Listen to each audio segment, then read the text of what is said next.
Hello, everybody. Thank you for joining me. Some vets apparently reported that during the lockdown periods of the COVID pandemic, cats have been getting particularly depressed. This has been revealed in their a change in their eating habits or a failure to groom or just in decreased activity. And they've put this down to the fact that their owners are around them too much, particularly perhaps children who always want to play with the cat when the cat doesn't want to be played with. But generally, the cat apparently needs space just to be itself, and do its own thing. And of course, this is not something entirely divorced from what most of us humans need.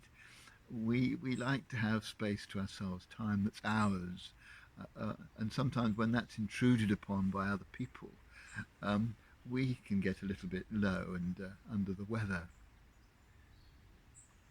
Uh, it's sparked a social media conversation about the difference between cats and dogs. That cats, on the whole, are very happy just to be fed by their owners and, apart from that, be left to their own devices. Whereas dogs, generally speaking, like the company of human beings. They need to be taken for a walk. They would miss, apparently, um, the company of their owners.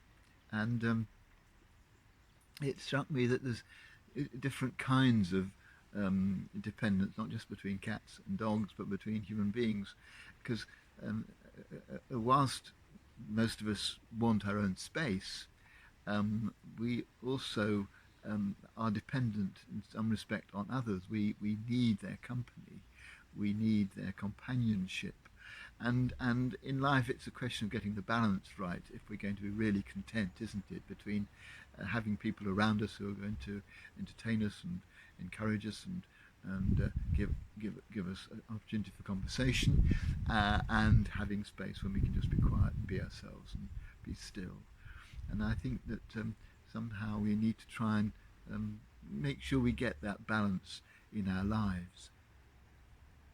I thought a little bit more too about this business of being dependent on others, as dogs are, and perhaps cats aren't so much. Uh, so so the stereotypes go, and thought about the fact that we are sometimes too dependent on other people, and we sometimes allow other people to be too dependent on us. Sometimes this kind of dependency is absolutely essential for appropriate mutual support. But I think sometimes it's worth just checking to what extent we are dependent on other people and that or they are dependent on us, just to make sure we're happy with it.